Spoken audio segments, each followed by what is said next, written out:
Oxford from the inside. The good, the bad, but always the truth.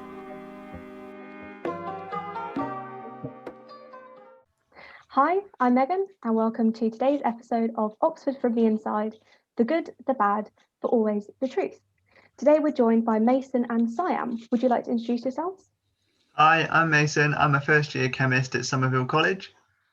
Hi, I'm Siam. I'm a third year chemist at Trinity College. Welcome to the show. Today we're going to be talking about chemistry interviews at Oxford. So interviews, as I'm sure everyone knows, they're quite a huge part of the application process. Depending on the subject, how much the interview matters can vary, but generally they are quite an important part. You'll apply to Oxford via UCAS, and then you may or may not get invited to an interview.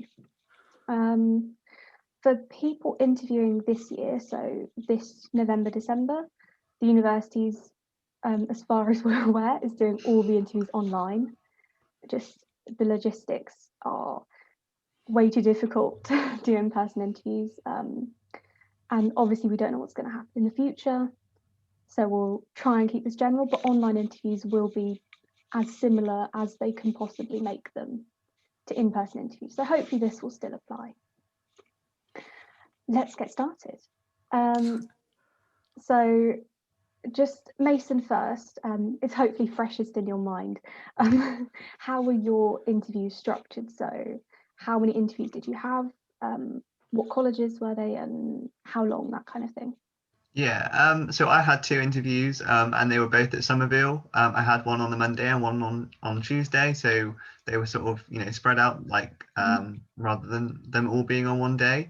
And they were about 30 minutes long. I had one organic and maths interview, and then the other was physical and inorganic. But I know that some of my friends had them mixed match. But that kind of thing is general, I guess. Mm-hmm. Yes, I am. So I applied twice because I didn't get in the first time. So I had got quite a lot of interview experience. The first time I had 3 interviews at LMH and one at St. Cat's. And the 3 interviews at LMH, as in these are colleges, St. Catherine's College and Lady Margaret Hall. At LMH it was organic, physical, and inorganic. And I think there might have been some maths questions in the physical interview. And at St. Cat's, it was like the one interview at a different college was like a mixed match of all 3, I guess. I can't remember. And then the year after, I had 2 interviews at Trinity College. One of them was physical and inorganic, and the other one was organic. And I know other people got interviewed elsewhere to another college, but I didn't. Which I think is important to know that when you're doing interviews, if you don't get an interview for another college, no one knows what that means. That's not a good or a bad. Like, it could be good, it could be bad. You just have it could mean anything. Yeah, that's definitely. Sorry, Mason. Yeah, I was gonna say I definitely agree with that because one of the chemists that I now have at Somerville, like she got pulled like 3-4 times to different colleges, but then ended up at the college that she applied to. So she kind of went all around the houses just to get where she started. So it doesn't really mean anything, like you said. Definitely. And it's also important to note that you might end up getting an offer from a college that you didn't interview at.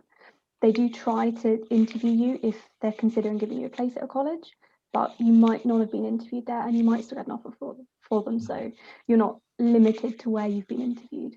And yeah, as you guys have said, it doesn't mean anything if you've been called for another interview. It doesn't necessarily mean your previous 2 interviews went really badly. It might just mean they've had a lot of really strong applicants. So yeah, it really doesn't. It's no reflection on how well they did or didn't go. But I think one thing that we quickly skipped over is that the interviews, I think we can all agree that they were very chemistry subject specific. Just like entirely chemistry content, like asking us questions, and then we had like a piece of paper and talking through that. So hence some of the interviews were organic chemistry based and others were physical chem and inorganic chem, which some people applying might not know that it's really just purely on the academic side of the interview. Yeah, that can depend on the college, because a friend at St. John's said that she was asked about her personal statement quite a lot. So obviously you do need to know your personal statement, because those are the kind of questions they might ask you to kind of gently guide you into the interview as kind of an introduction. Tell me a bit about this that you mentioned. So do prepare to be asked about your personal statement, but as Simon said, it is mostly chemistry. I mean, it's better to be safe than sorry, because I wasn't asked anything on my personal statement, but I know that some other people at the same college were. So I think it just depends on how the tutors kind of feel on the day and whether they have any questions about your personal statement. Yeah. But it's definitely good to prepare with your personal statement in mind. Absolutely. I think it also gives you a little bit of confidence if you kind of already have something you can talk about in the interview. Yeah. Definitely.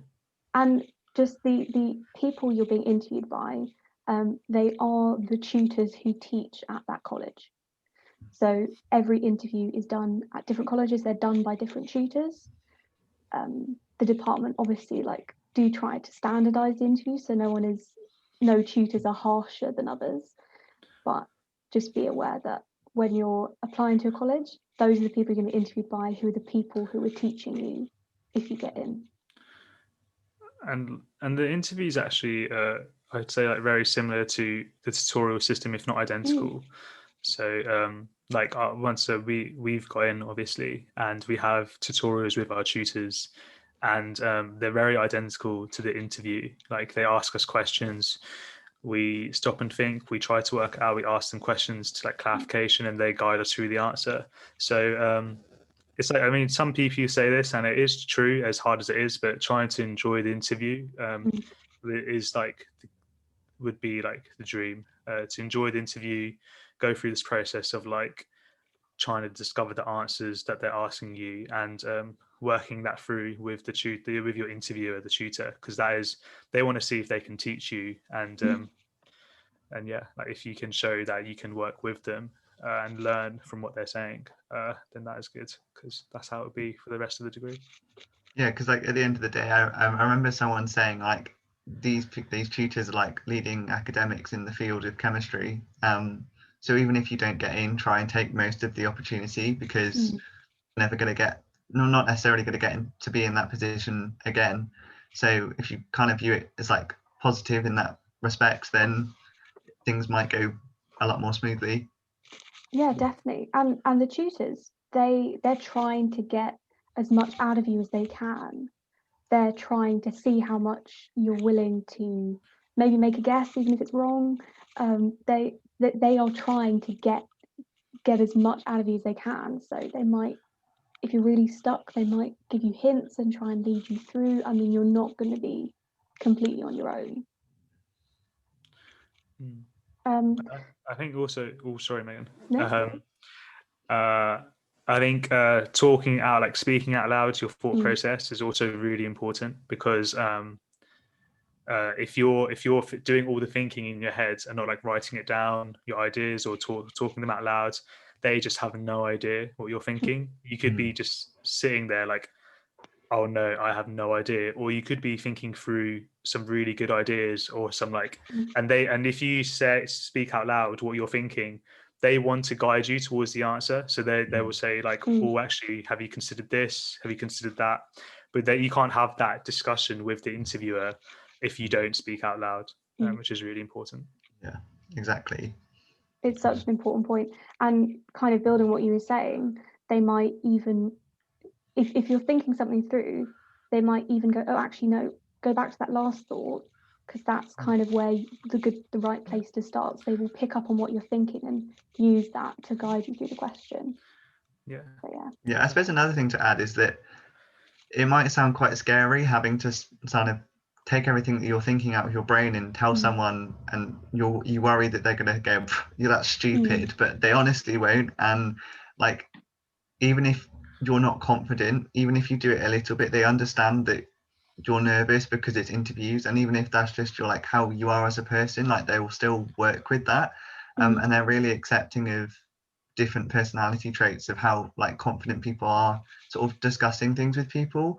So as long as you give it a go in some form, I think that's what they're really looking for. Absolutely. I mean, I was so nervous in my interview, I forgot how many bonds nitrogen forms normally.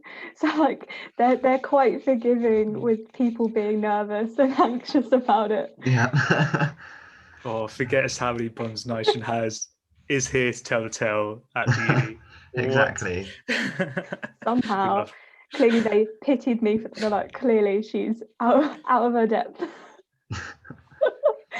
Oh, But yet, like they really they know people are really stressed out. They're not going to judge you for that. No. I somehow made it through forgetting how many bonds nitrogen forms, so I'm sure everyone else will be fine. the college would have a massive loss if you weren't here, Megan. Aw. And so would the other chemists, because we rely on you way too much. Until it comes to organic and then Siam, I'm afraid I will be phoning you. Oh, but oh, there was something else. No, it's gone. It'll come back to me. That's No, all carry right. Just kind of moving slightly away from the interviews themselves. It will be slightly different this year because interviews are online. But while you're at interviews, there are student helpers, and they might be kind of working for the college, and they're there to make your time as nice and as fun and as relaxing as it can be. So, Simon, do you want to start talking a little bit about maybe the more social side? On the interviews, I mean, so when they were in person, so when I went, so I was there for about 4 days, and I actually only had my interviews for 2 of the days. So I got there the night before, and my second interview was really late, so I stayed the day after. I think I was there 4 days for one reason or another, or like I had to stay because I might have another interview, and then didn't end up having another interview. And they treat you really like an adult. You get your times for where you need to be for an interview, and they tell you where you need to be. And then other than that, outside of that, like the world is your oyster. Oxford's there for the taking. And it's really like the holiday. Like I was in my gap year, so I took days off work and I enjoyed it to the max. And the college, so there's uni students running like social events for the interviewees, and we go to like the JCR, which is like a student common room with like lots of games and like sofas in the college where you can like chill out with the interviewees. There tends to be like trips to like G&D's, which is like an ice cream shop. There's a few in Oxford, and like the interviews, like we tend to like go like check out the city. You can go do that by yourself, maybe go do some shopping. I really took the advantage of getting to know as many people as I could, and going to like the city, enjoying it. And I made a few friends that I made. We went to the bar in the evening, the night before our interview. Obviously, yeah, and it was just like very like it was just really nice. It was as if we got into university, like a bit of taste of university life before getting there. So yeah, I definitely try to enjoy it. I know in Cambridge it's very different. You could go up for the day and then come back on the same day. It's less. Not many people stay for one night, and maybe the one night just because they have to travel for a long time. But it's very much a long experience in Oxford. Yeah. Mason, would you agree with that?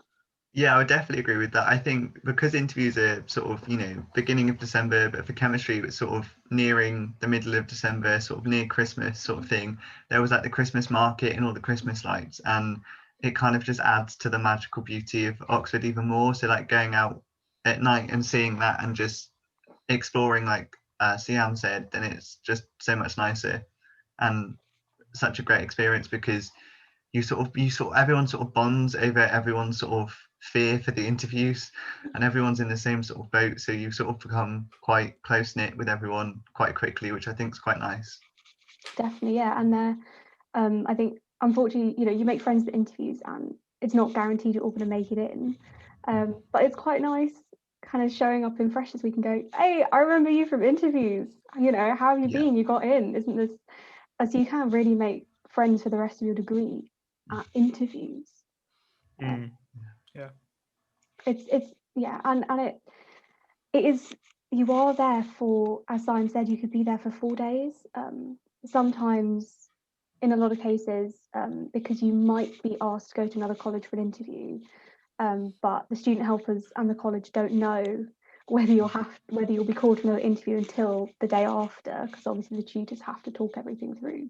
So you quite often do have almost a full day where you don't have any interviews scheduled, and you can really just do what you like, explore. You can meet people. If you have lots of schoolwork, I wouldn't recommend you do it during interviews, but you can.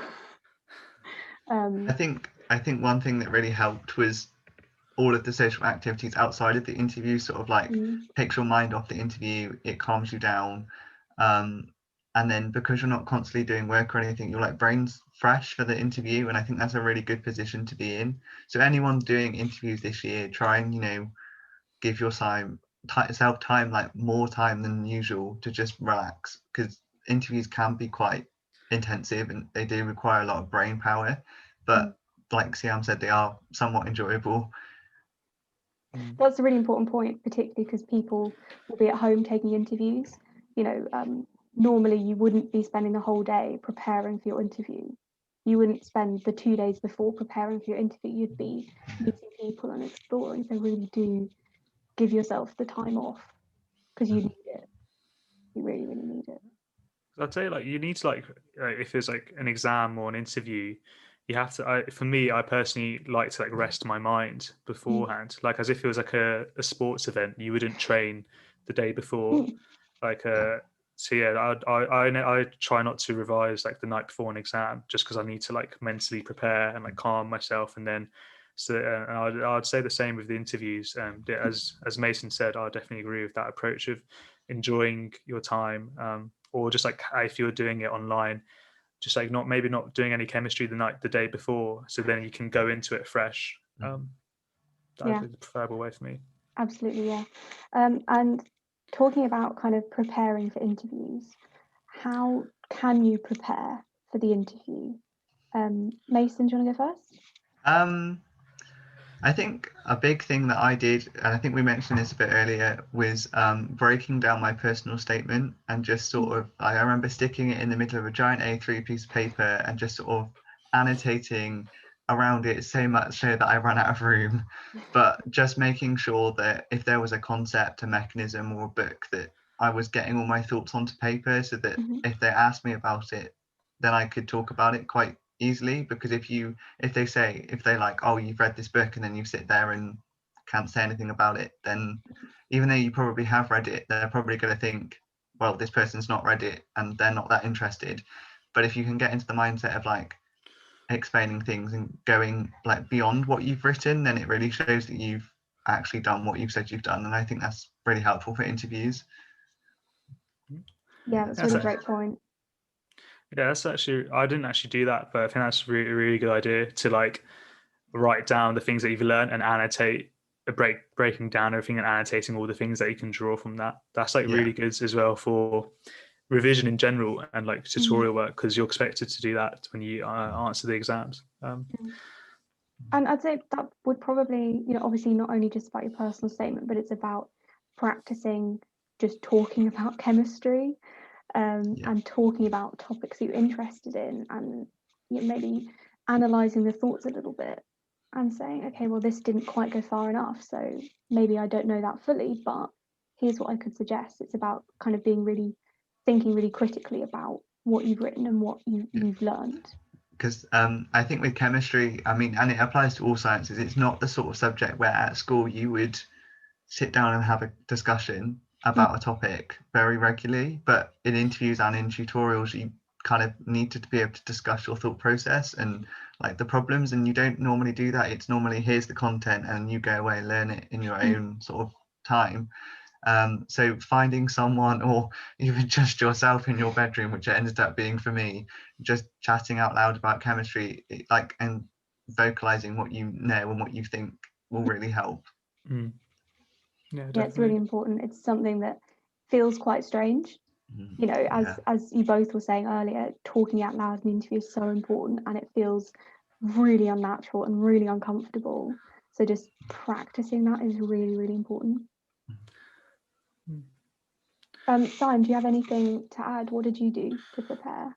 So the second time I applied, I went pretty ham with the interview prep, not gonna lie. I did a lot, yeah. So there's a few things I've got written down here that I did. I made sure I was sharp on all the stuff that I'd learned so far, which I think is, if you're going to do anything or you don't have much time, that is the thing to do. Like making sure that you know the AS stuff that you've learned really well, because end of the day, like that is the one thing that you're expected to know. So yeah, to a certain extent, like the stuff that you've learned so far. So if you have like flashcards or revision notes of your first year, or the stuff that you've learned, like notes, just going over them a lot and making sure that you feel comfortable that you can answer anything or almost anything about what you've learned so far. After that, I spent a lot of time doing that because I didn't want to. There's some questions that they could ask, and after the interview, you realize that you knew that and you've actually learnt that, and you feel annoyed that you didn't answer that question. You're just like, what am I doing? Just like, I actually that was the one. Like I answered all these other things I had to work out on the spot, but there was one bookwork question I just didn't. Yeah, so you don't want to have that feeling. It will probably happen, but trying to minimize those kind of situations. And I did a lot of chemistry. So there's these chemistry Olympiad papers and chemistry Cambridge Challenge papers, which are like challenge exam papers for people who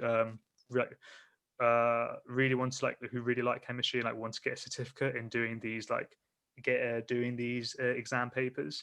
And yeah, if you do well in them, you get a certain certificate. But you don't have to actually get the certificate. You can just find these papers online and just go through with them in your own time and mark them yourself with the answers that they provide. And the reason why I did these papers is because they require you to use AS and A level chemistry knowledge and apply it at like an outside the box kind of thinking, like applying it into new different situations and really use the stuff that you've learned in a unique way. And the interview is very much like that. These papers, for me, I saw them as like a written down version of the interview. And I think that is like a safe-ish analogy. Like some of those questions on those papers will be could be very similar to what you'd be asked in an interview. So I went through a lot of those because I was applying my gap year. I had a lot of time, so I had the time to do that. It's important to say that the Chemistry Cambridge Challenge papers are focusing on AS level content, whereas the Chemistry Olympiad papers is focusing on AS and A level. So I personally try to do both, but if you like short on time, I'd say the Chemistry Cambridge Challenge papers are more useful because they're based on AS level content, whereas in the interviews, they shouldn't expect you to know a lot of detail about the second year content because you're in the middle of your second year. There's stuff that you haven't learned yet. Whereas, so yeah, the Chemistry Olympiad papers were a lot more challenging, and a lot of the stuff that they expect you to know, you haven't learned yet. So Cambridge Challenge papers are more representative of the interview, I found. I also, and yeah, when I did the papers, I would say doing fewer and marking them well is better than doing loads and then like not going over the questions that you couldn't do. So every time I did a paper, I made sure there was a lot of questions I couldn't do, and I went through the answers and like tried to work out like where did I go wrong, or like try to understand the answer. So then with each paper that I did, I grew in knowledge and understanding. Whereas if you just did loads of papers, got a mark and didn't really go through the ones you couldn't do, you don't really learn that much. I mean, you'll get good practice of answering these questions, which is really valuable, but it's even better if you can learn where you didn't go wrong. And if you can do this with someone else that you know is applying to for chemistry, and you both might be able to do these papers together or in your own time and then come together to talk about the answers, that would be amazing, because you have that practice of talking through your answers with someone, which is very similar, if not identical, to how the interview would be. Or even if it's like with your teacher, if they have time, that would be really good. And yeah, that is the next thing that I did. I managed to organize a mock interview with my teacher and one of my friends who was applying for chemistry.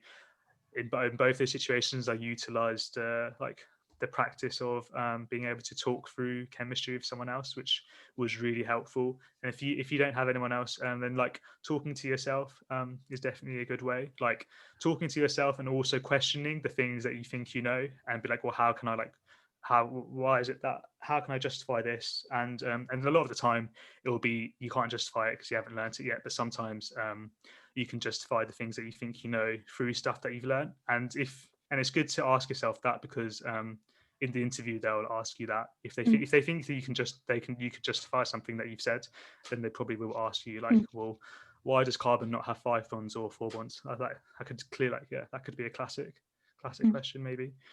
I also learnt some of the A2, so the second year A-level topics early, which is in the summer, which is actually just really useful for A-levels in general. Like if you have the time, just like going over the content sooner and then having less work to do later.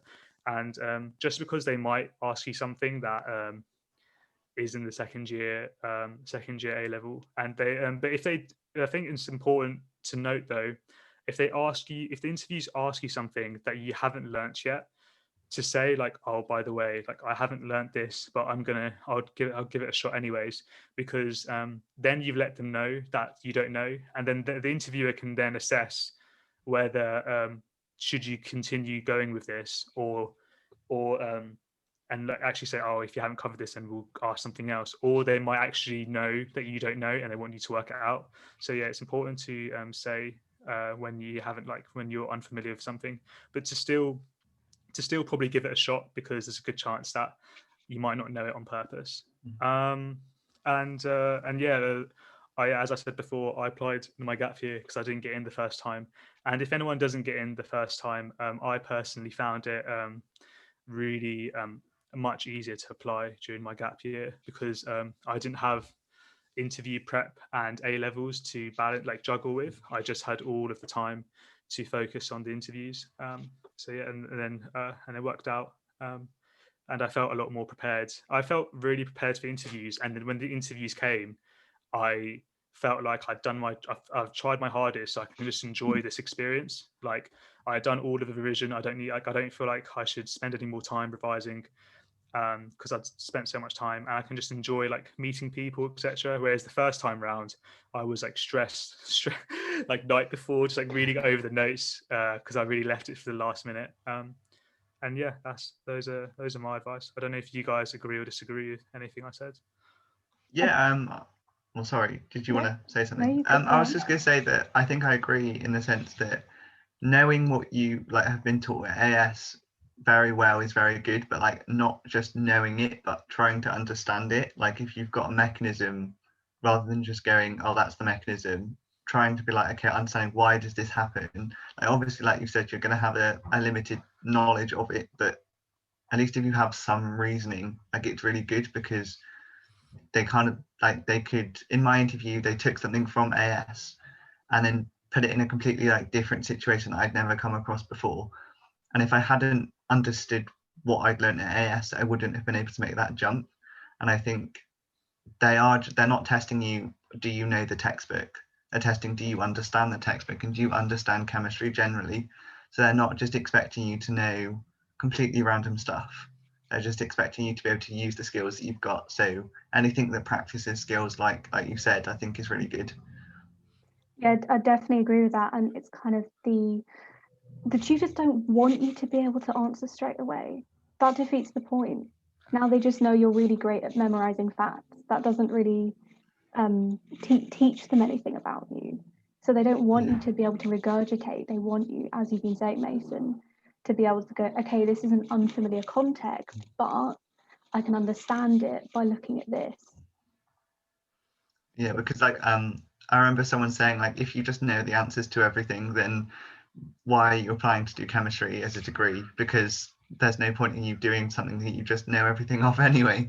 So they want to teach you, like you've said. So they obviously want you to, that you've got to know what the periodic table is and know what carbon is and things like that. But they're not expecting you to know this very obscure reaction mechanism or molecule or anything like that, because like they don't want to teach someone that knows everything. It's not fun for them, really. They're not expecting you to know the whole periodic table, as No. I still don't know. Yeah. I still don't know the whole periodic table. I should do soon. But also, I think if anyone thinks that they shouldn't apply to chemistry because they feel like they know everything, can confirm that you're very unlikely that you do. Yeah. And there's lots to learn if you're keen. So do come and join. But yeah, I don't feel like I don't think you should be put off if you feel like you have all the answers, because it's quite a very broad degree. But also this, I wasn't going to talk about this, but I guess it's like Oxford from the inside and our inside perspective. But there was something else that I did, which you like definitely do not need to do at all. But so I spent. I mean, a lot of people read the book "Why Chemical Reactions Happen." It's like a very cliche book. I mean, this isn't about personal statements, this podcast, but if you were to see a personal statement, I personally wouldn't write the title of the book, but I'd talk about what you've learned in the book, just because so many people write the title and say that they've read it, and you would just be joining that crowd. But like the masses of people who say they've read Why Chemical Reactions Happen, yeah, you could be that one person who doesn't talk about the title and talks about the things that they learned. But not only did I read the book, because I was applying my gap year, and if you have like loads of time, and if the things that we've said so already, you feel like you've already done and you want to do even more, then you can learn. There are some first year university chemistry like concepts that you could learn that are very applicable to A-level questions. So in the book, I used the book Why Chemical Reactions Happen, and not only did I read it, like I spent a lot of time really learning the stuff in the book, and the topics that I chose were molecular orbital bonding and molecular orbital bonding in reaction mechanisms.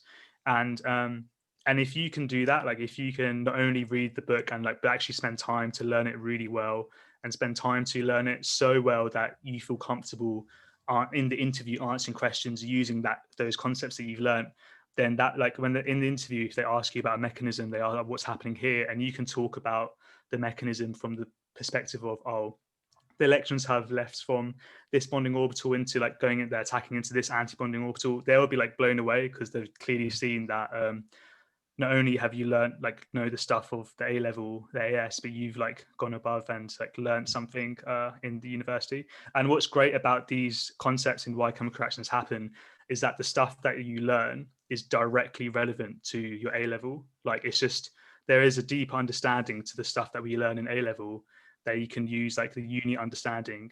So it's unbelievably relevant, but you don't need to do that. They won't expect you to do that. But if there's like someone out there who's like done everything that we've already said and they want to do more, then that would be the thing that I would suggest. And I really like organic, hence I did that. Yeah. Whereas like there's some chapters in the book like about ionic lattices, and like they probably won't ask you that because that's very rogue, and that's got nothing to do with the A level. So like things like that they probably won't ask you about, or like I know thermodynamics, they probably like, unless it's like the A level stuff. But I mean mechanisms, first year mechanisms, they could ask you about that, and almost definitely will. Yeah, sorry, what were you going to say? I was just going to say I hadn't heard of this book when I was applying, and so I was kind of like, what is this book that everyone is saying that they've read? So I can't attest to how useful it is, but I would say that there were definitely questions in the interview that were, now I know that they were first year chemistry stuff, but in the interview, enjoy it, because I was kind of going, oh, that's actually, I haven't thought about it like that. That's really interesting. Like really use the moment to kind of as the opportunity to look at something in a different way that you haven't considered it before. And yeah, feel free to go, that's quite interesting. This is fun, like enjoy it.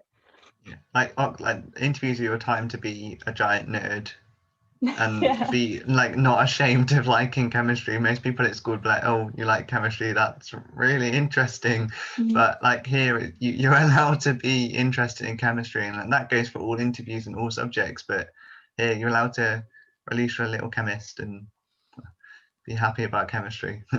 Yeah, absolutely. Find that little like 10-year-old kid in you that's just asking like why Yeah, why does it happen? Find that person again, because it's really your moment to just... I don't think I've lost that. I think I still ask too many questions. It's good, you don't want to lose that. No, exactly.